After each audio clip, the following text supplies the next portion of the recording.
Welcome to The Straight Stitch, a podcast about sewing and other fiber arts. This is episode 24, and my name is Janet Szabo. I will be your guide as we explore all things sewing. It's the beginning of March of 2024, and I am back in Montana after 10 days on the road. I left on Friday, February 23rd, and drove halfway to Seattle. Spokane is 4 hours from here, and Seattle's another 4 hours from Spokane. So I like to break the trip up and stop in Spokane and spend the night, which is what I did. I went to the small quilt store there. Spokane has 2 quilt stores right now. They used to have a lot more, but quilt stores are struggling in this economy, as are a lot of other businesses. And they're down to 2 stores. One is called the Quilting Bee, and it truly is a destination quilting store. It's huge. They offer just a huge variety of fabrics and classes, and I've talked to them about teaching, but they haven't taken me up on my offer to teach there. So I teach at the other store, which formerly was called Regal Fabrics and Gifts, but I think the owner said she's going to change the name. And she's been having a big clearance sale. She decided to scale down her business and concentrate on selling Juki machines. She's a Juki dealer, selling Juki machines and wide backs and doing long arm quilting. I think she has more business than she knows what to do with in terms of long arm quilting, and that's what she wants to concentrate on. I've taught some serger and fitting classes at her store, and I'm going to continue to do that. So I popped in there just to touch base with her and see how things were going. On Saturday, I got back onto I-90 and headed towards Seattle. Again, I usually try to break up the trip by stopping about halfway in a little town called Moses Lake. There's a Walmart and a Joann Fabrics there, and they're very close to each other, so I usually stop at one and then go to the other. So I went to Walmart, and I'm not finding much on the Walmart remnant racks that I've been checking recently. I haven't looked at the one here locally for a couple of weeks, so I'm not sure what we have on ours, but I was finding mostly solid color, Hachi knits and Pontes and basics. Nothing interesting. Joann Fabrics has very little to tempt me these days, although that improved a bit as I got towards Seattle, and I'll talk about that in a minute. From Moses Lake, I continued on to Seattle. I managed to time my trip perfectly so that I was getting over Snoqualmie Pass in between snowstorms. And if you listen to one of my end of the year podcasts or beginning of 2024 podcasts, I think I talked about my husband and I traveling back from Tacoma after picking up his work truck just before Christmas. And that was a dicey trip over Snoqualmie Pass. So I was hoping that this one would go smoothly, which it did. And I ended up getting to Seattle about 3 o'clock on Saturday afternoon.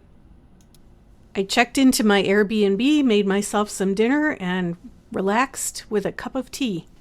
My younger daughter lives in Seattle. She works for Nordstrom. And I was planning to see her while I was there, but she had friends visiting from out of town. So on Sunday morning, I got up and I drove 90 minutes north of Seattle to a little town on the water called Anacortes. Along the way, I stopped at 2 Walmarts to check out their remnant racks.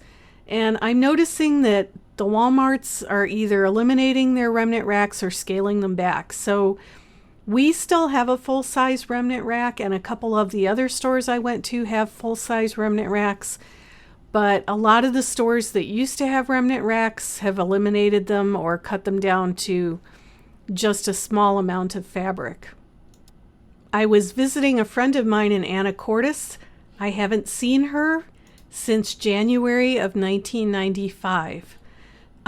She and her husband were living in Seattle, and his business moved to Kalispell, Montana in 1994. So they came here. They kept their house in Seattle and rented it out.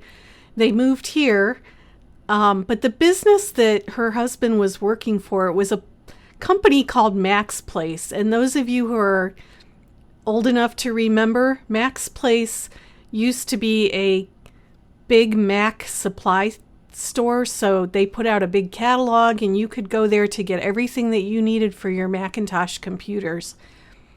And they were based in Seattle, but they moved to Kalispell hoping to slash their costs.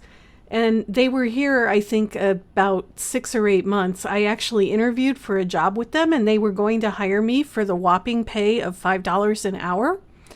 And even back in 1994 or 1993, that was a ridiculously low amount of money.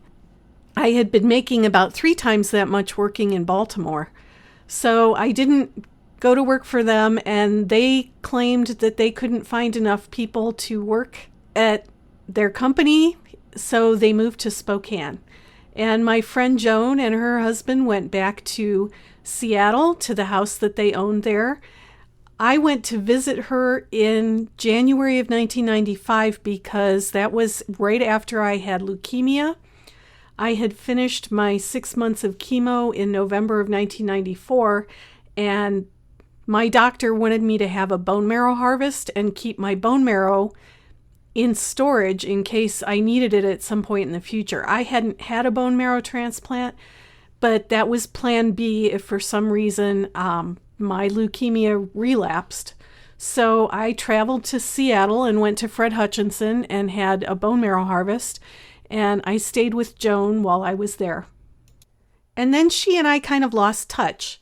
She has 2 daughters who are about the same age as my 2 daughters, and a couple of months ago, when I was in Seattle, I thought I should look Joan up and go visit her. And then a couple of weeks after that, I got an email from Joan, and she said, "I've taken up knitting again, and I remembered that you were a knitter." And she said, "I thought I would contact you." And I said, "This must be one of those serendipity things. This is, the universe likes to play these little practical jokes every so often."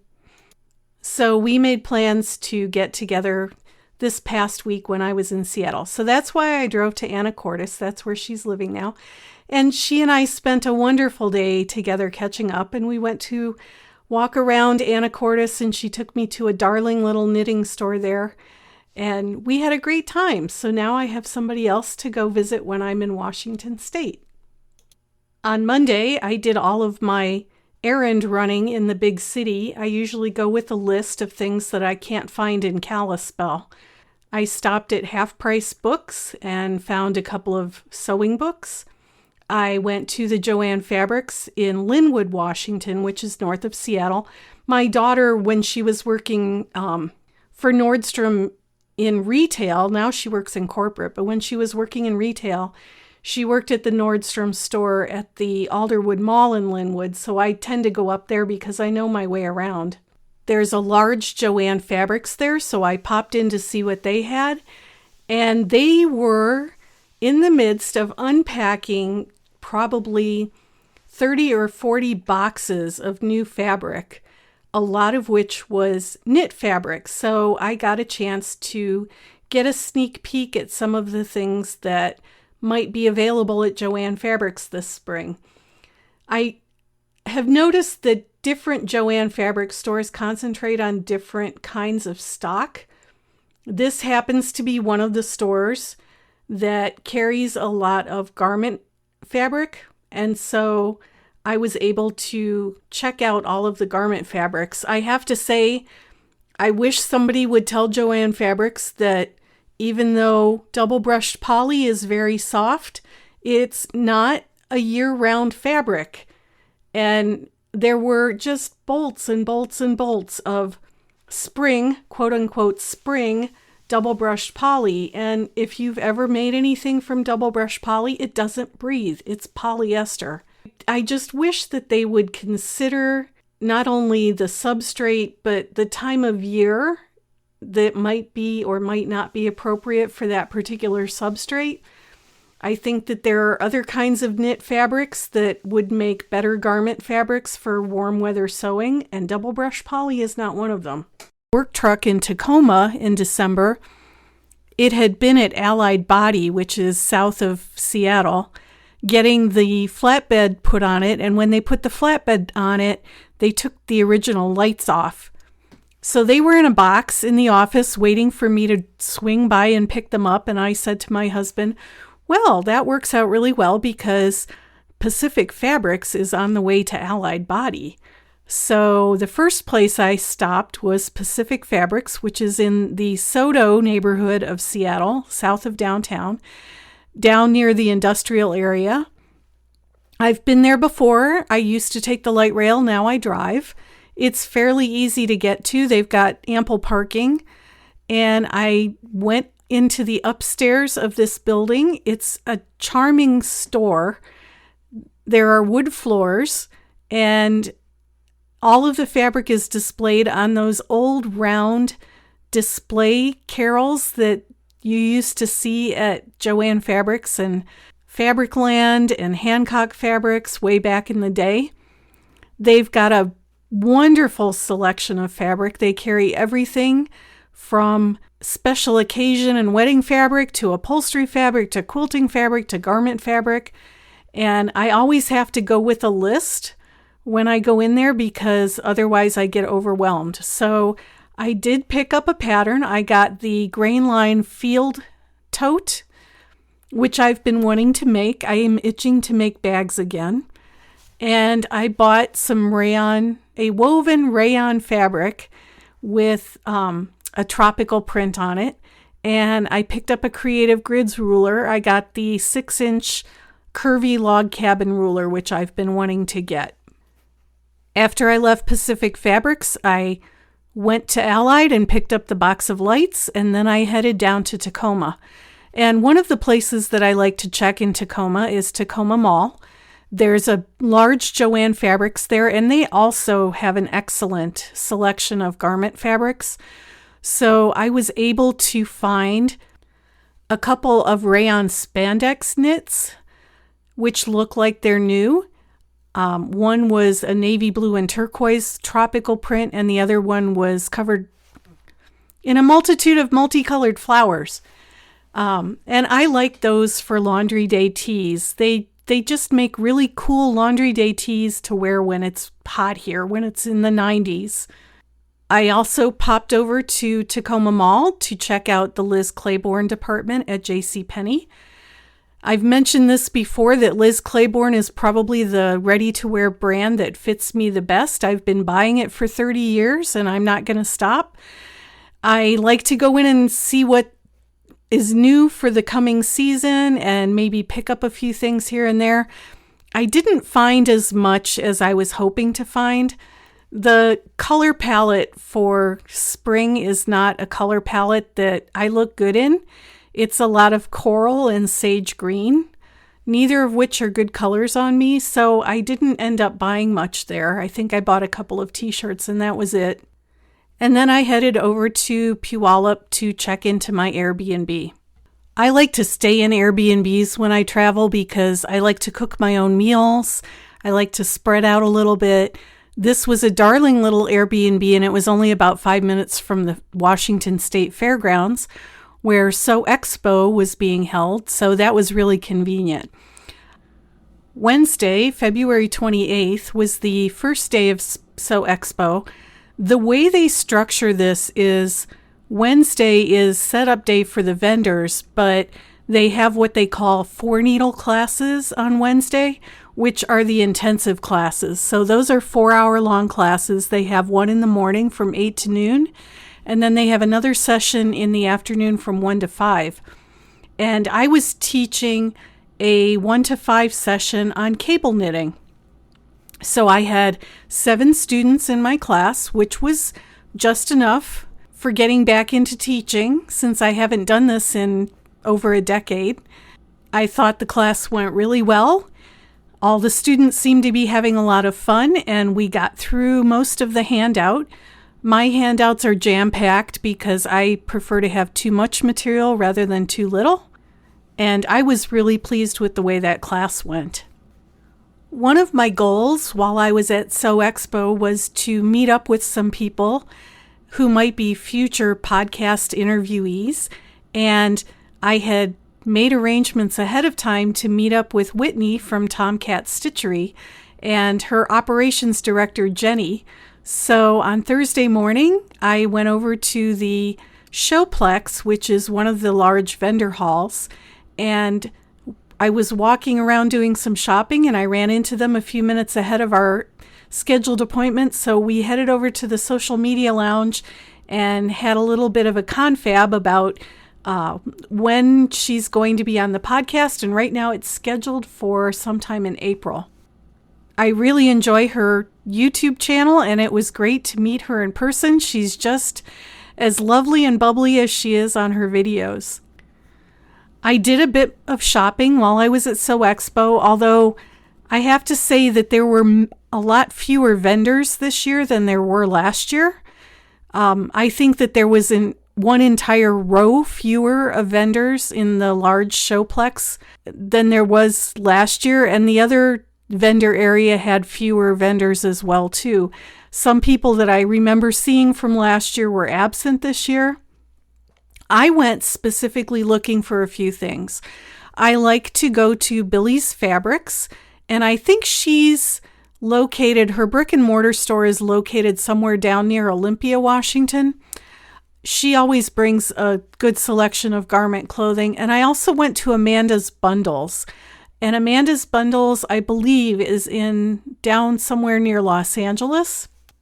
Amanda's tends to concentrate on knit fabrics, and this year they brought a whole bunch of their Peached Performance fabric, so I picked up 2 bags of that. I got some more of an ITY print that has chickens on it. I bought some there last year, and I was able to snag the last 2 yards of that. And I also bought some really pretty sweatshirt fleece that's got a Starry Mountain print on it. And I'm hoping to make either a Natalie top or maybe a quarter zip pullover with that. I will say that there were a few more bag making companies there. Lauren Mormino, who has a YouTube channel, had her company there. Klumhouse, which is based in Portland, they were there. They were there last year. She sells all sorts of great bag making supplies and vegan waxed canvas. I thought that the vendors were fairly heavy on Asian textiles. So things like batiks were heavily represented, kimonos, just things that I would classify as Asian style textiles. There were a lot of those this year. Joe Vecchiarelli was there again teaching this year, and his company French European always has a large booth. I stopped in and got some drafting tools there. And on Wednesday, while I was walking through the vendor hall, I was able to stop and chat with Joe for a couple of minutes. I took his bodice sloper class last year, which I told him was life-changing because it really was. And one of the things that I noticed on my bodice sloper was that it has horizontal bust darts. And I wanted to chat with him for a few minutes about why my bodice sloper had horizontal bust darts, and I've seen angled bust darts on other bodice slopers. And he was gracious enough to explain to me that for somebody who has a full bust, as I do, the horizontal side bust darts are going to provide the greatest amount of room for a full bust. And so that was the reasoning behind why my bodice sloper had horizontal bust darts. I was happy to get that verification from him. He was very gracious. But now I need to go through all of my patterns and make sure that my bust darts are horizontal and in the right location.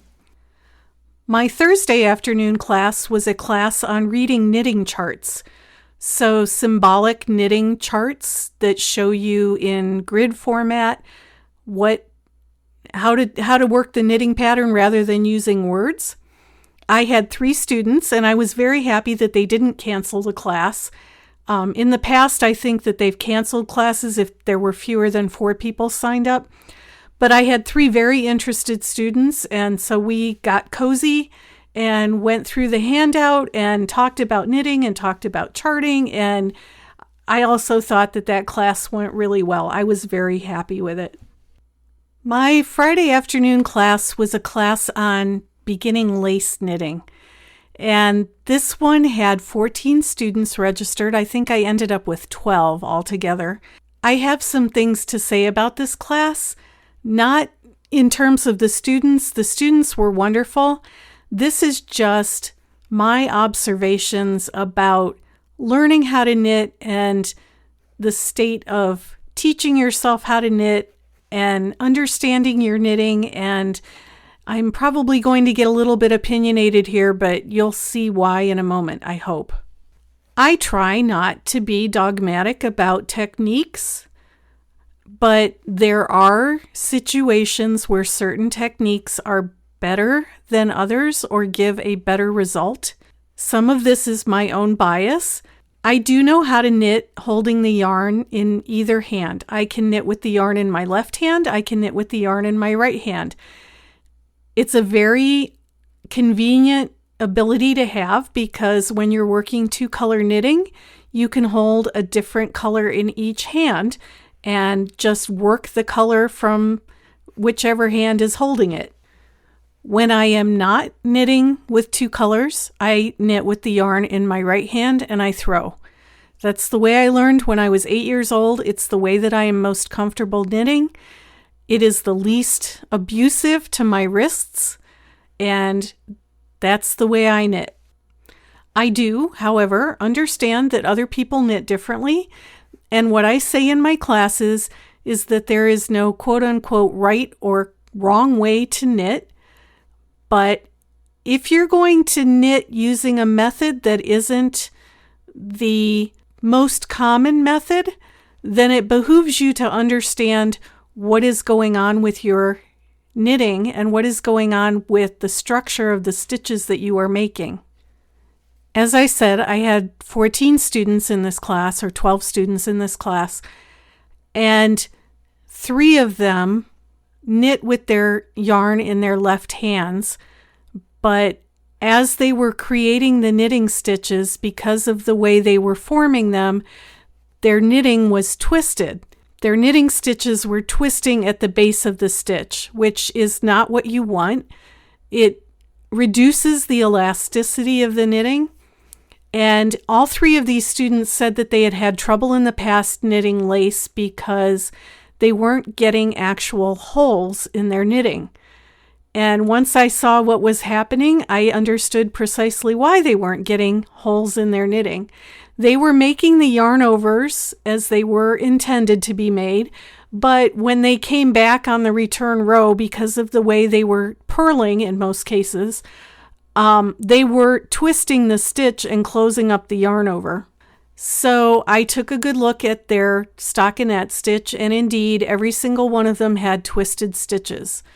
So I had to first explain to them how they were knitting, and then explain to them how they could avoid what was happening, which meant that they either had to change the way they were purling or they had to change the way they were knitting.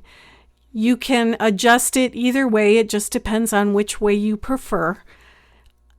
If you're making stitches in this way, it also messes you up when it comes time to do decreases because the stitches are not sitting on the needle in the correct orientation. And again, I don't want to say that this is the wrong way to knit, but if you're going to knit this way, you need to be much more cognizant of what is going on, because otherwise knitting instructions are not going to work out for you. They are not going to make sense.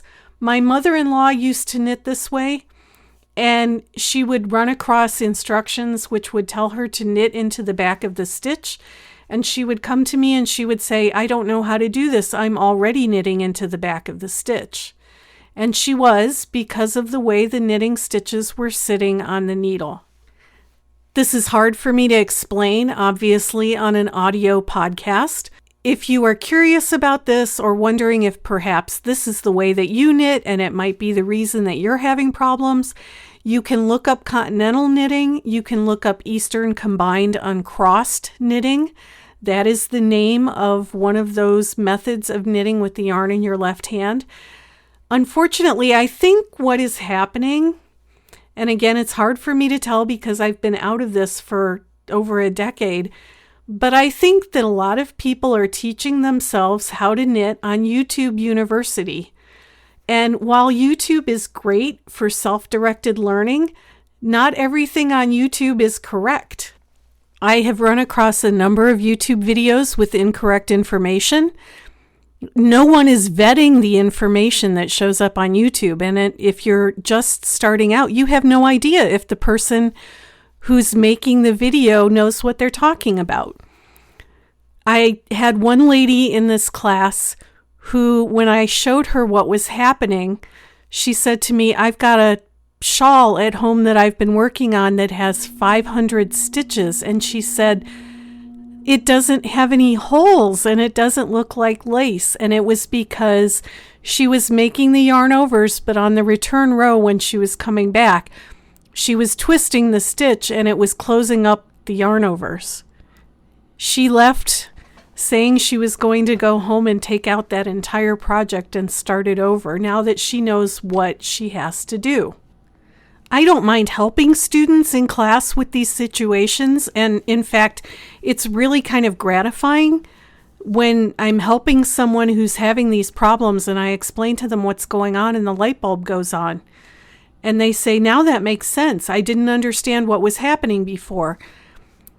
In terms of teaching, though, when I'm in a class where I'm supposed to be teaching everybody else how to make lace, and I have to devote a portion of the class time to helping people figure out why their knitting isn't looking the way it should, it's really not fair to the people who came to class wanting to learn how to knit lace. So that's a delicate balance. That's a tightrope that I have to walk when I'm teaching.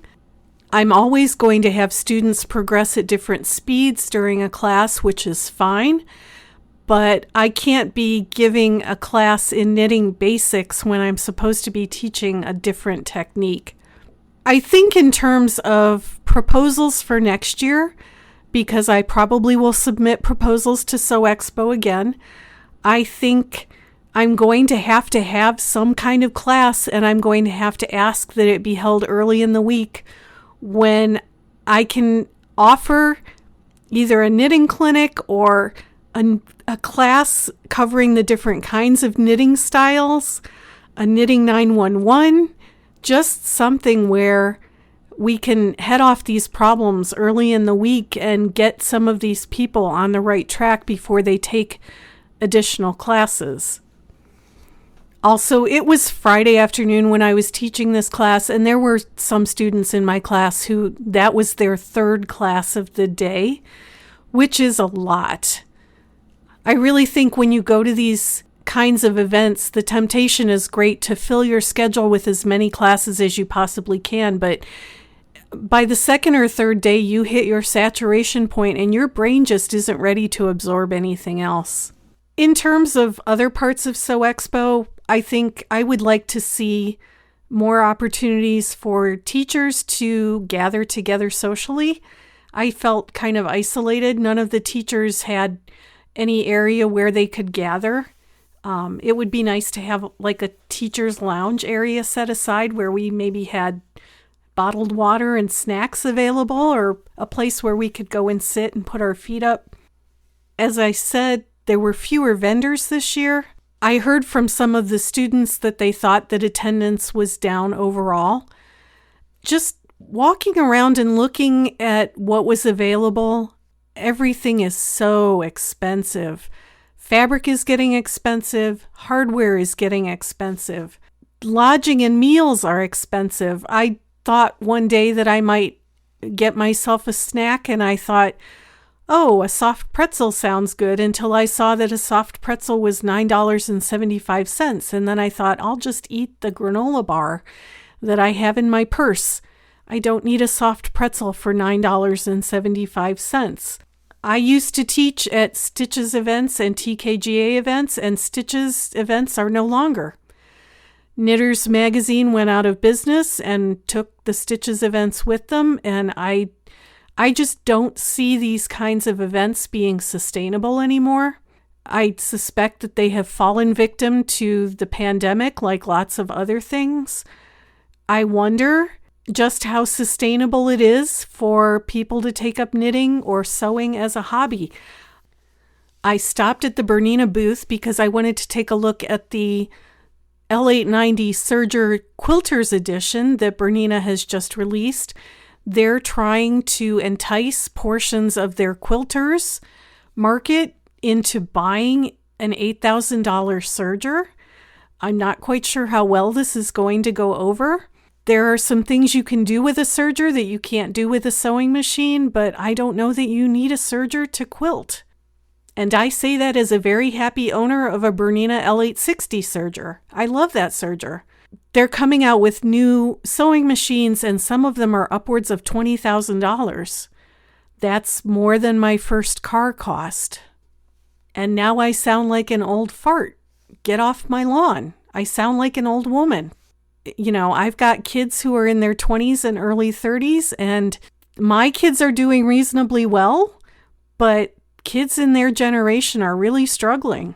And I don't know how you entice those kinds of people who are struggling to pay rent and food, how you entice them to spend $20,000 on a sewing machine.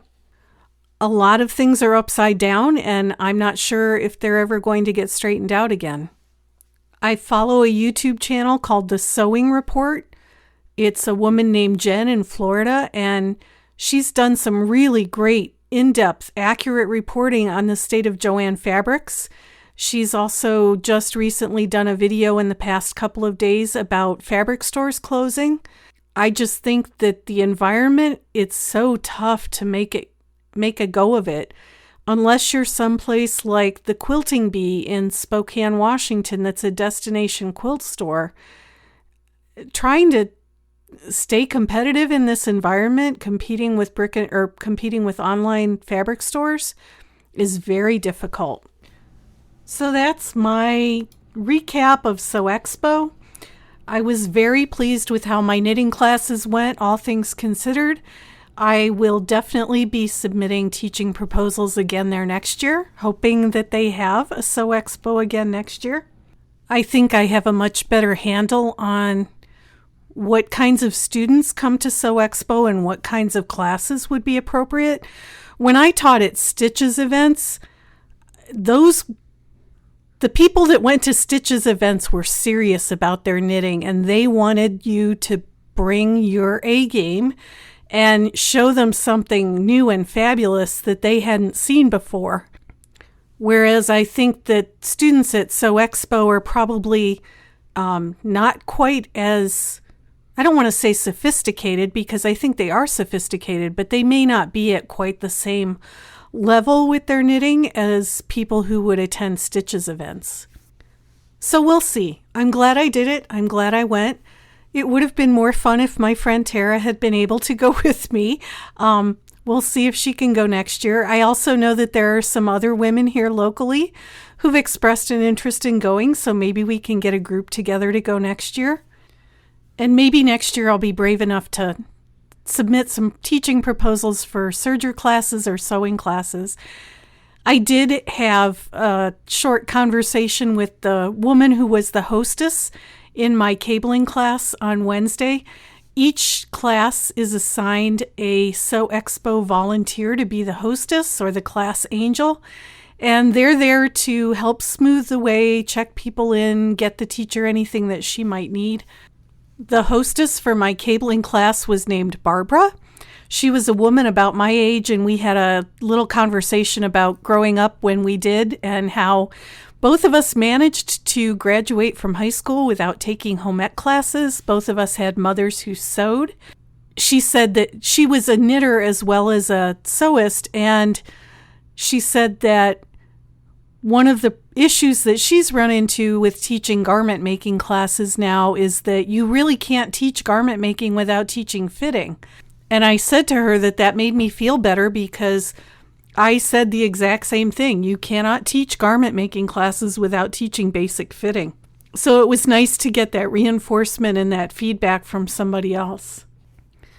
I am not sure yet what topic is going to be the focus of next week's episode. It may end up being a surprise to all of us. If you have any suggestions, feel free to leave them in the comments area on the podcast website on each episode's show page. Thank you to those of you who have left ratings recently on Apple iTunes. I really appreciate it. Show notes for each episode can be found at the website at www.thestraightstitchpodcast.com. My blog and links to my other activities can be found at my personal website, which is www.janetzabo.com. If you have show suggestions, if you know of someone who might make a great podcast guest, please let me know. You can email me at janet@janetzabo.com, and I will get back to you with an answer. I'm curious to know if any of you have been to sewing events. I'm curious to know what you're seeing in your stores, if stores are going out of business, if you're seeing price increases. I think that even more than ever, we need to make an effort to keep our communities thriving and growing and passing on these skills to the next generation. So until next time, I hope you have a great week and you get to go sew something.